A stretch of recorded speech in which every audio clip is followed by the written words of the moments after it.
Okay, welcome back for the second half. We've got some additional questions. Before I go through those, I just want to remind everybody you should have gotten an envelope last week that the election committee stuffed and unstuffed. In it, if you didn't receive it, please go to the HOA window at some point and get a replacement envelope. In it, it contains a proxy if you do not plan on being at the annual meeting. It's very important for a quorum to either be in attendance or submit a proxy. Because if we don't have a quorum, which is 30% of the 1,655 homes, then the annual meeting doesn't happen. So please either fill out a proxy or attend. Okay. We're going to ask some additional questions, and then afterwards, they're going to do short closing statements, or however long they want. And then they've agreed to hang around and chit-chat, right, Linda? Chit-chat for however long people want to, talk, chit-chat. Okay. First question is... That came from Linda. That's an Indiana word, chit-chat, right? Okay. First question is for me, and I'm not running. Why is tonight called Candidates Night when Ray and Randy are shoo-ins? I don't really have an answer for that. It really should have been called Candidate Introductions or something like that. You just need to know something about us. Meet the Candidates Night. Yeah. Okay, so let's get to questions. Ray's going to take the first question. What specific, and it's underlined, what specific skills and talents will you use on behalf of Village Walk? Wow. Wow. Well, Pickleball doesn't count. I think my main talent is, now Marie's going to disagree with everything I say, but I have a lot of common sense. I'm very energetic. I can be focused at times. And I'm dedicated. I'm into this. I've done it before. I like serving, and I feel I'll be very dedicated, and I look forward to working with all 4 of the other board members, and I'll just do my darndest to make things happen. That's about it. Randy, same question. Well, I kind of touched on this when I was talking before. Number one for me is when you're on a board like this, you need to be a consensus builder.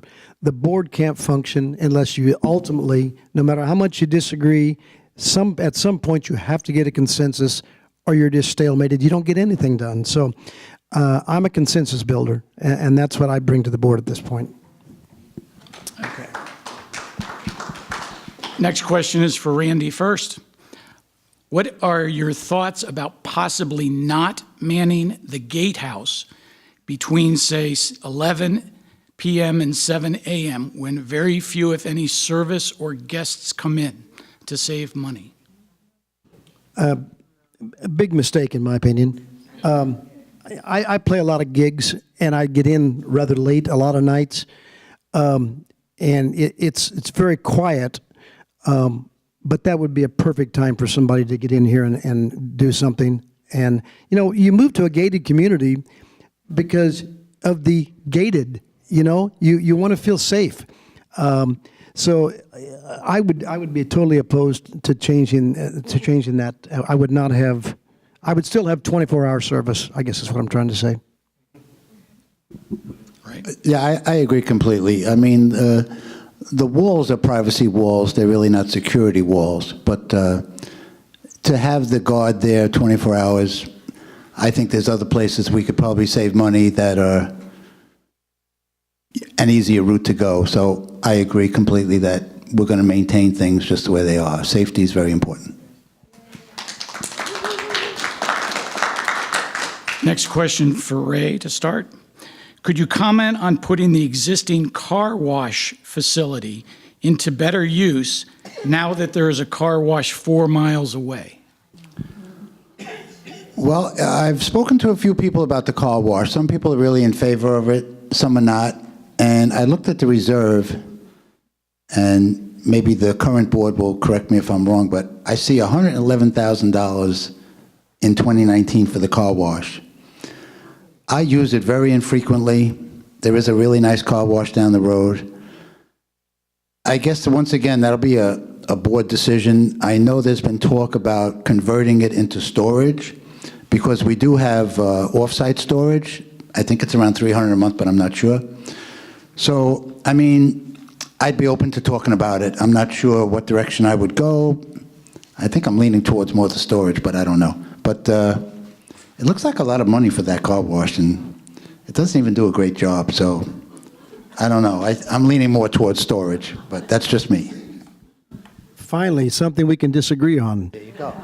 I use it a couple times a week when it works. My point. That's. I can't tell you how many emails I've sent to Bill over time. It's like, when are you going to get this blankety blank car wash working? Almost as often as I've said, how come these friggin' gas pumps don't work? You know, and then you go get gas and it doesn't give you a receipt, so you can't go get your car washed, and you just paid for the car wash. So I'm a little frustrated on that. I think it's an area we ought to take a look at. One of the things that we ought to look at, in my opinion, is if I can talk just a second about the gas pumps, is they've been there, 14 years? If it were me, I guess it will be me now. I would, if Shell wants us to sell their gasoline, then I think we're due to get new pumps. They should give us the newest, most modern pumps that they have as part of our deal with them if they want us to still sell their gas. Now, I've been to the new car wash, and I went one time, and I didn't do anything special. It was $17. I'm sorry, I like paying $7 here for the works. I'm not going to pay $17. If I had to pay $17, I'd probably have to start washing them myself, and I don't want to do that. I'm past having fun washing cars. Okay, next and final question that I have is for Randy to start. Our play area for children is in extreme need of restoration before a child gets injured. Where do you see this on your list of priorities? Oh, I'll have to be very honest with you. I haven't given it a second's thought. The problem with play areas for a community like ours is that we don't have very many kids that live here, and they get used probably over Easter, at Christmas, and maybe 2 or 3 times they get heavy use, but then they sit there the rest of the time. And having not been over there and used any of the equipment myself, I'd have to say I would need to take a visit. I'd have to walk over there and see what it's looking like. I suspect that lots of grandmas and grandpas here would be upset if we didn't have it. So if we're going to have it, if it's worth having, then it's worth having it work right and have it look right. So I would look into it, though, before I'd make a snap judgment on it. Okay. I would just say that I read on Nextdoor, I think just last night, there was a very long email about the playground. And it made a lot of sense to me. They said children were being injured and they were getting splinters.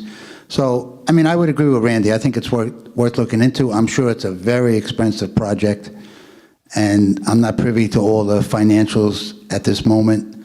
It's worth looking into. I don't know how many children go there. I do see them on occasion.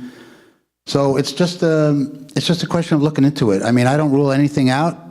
I don't rule anything in. We just have to examine the facts and see where they fall. Okay. Since Ray started with the opening statement, Randy will start with closing statements. Okay. First of all, I would like to introduce Mary, since I brought her name up. Mary, stand up, please.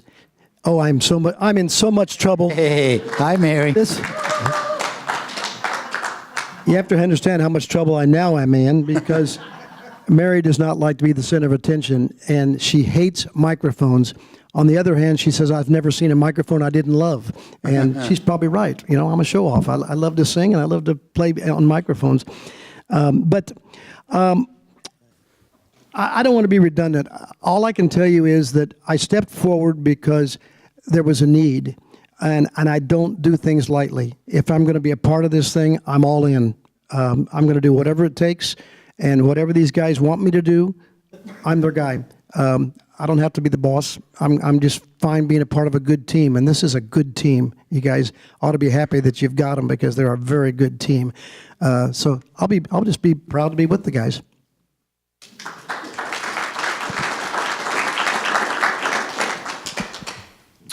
Okay, I'm not allowed to introduce Marie, but she's somewhere over that way. That's fine. There she is. So seriously, just in closing, I would say I'd like to thank everyone for coming out tonight. I look forward to meeting you all. I look forward to working with our management company. Kimberly is one of those people. I thank you for your support, and I pledge to be respectful, transparent, and available, and open to your ideas. And I'm determined to do my best for this board and this community. Thank you so much. On behalf of the election committee and all the homeowners in Village Walk, I want to thank you guys for stepping forward and also coming out tonight to face the fire. I want to thank everybody that came out tonight. Remember, they will be around to chit-chat for as long as they'd like. Okay, thank you, everybody.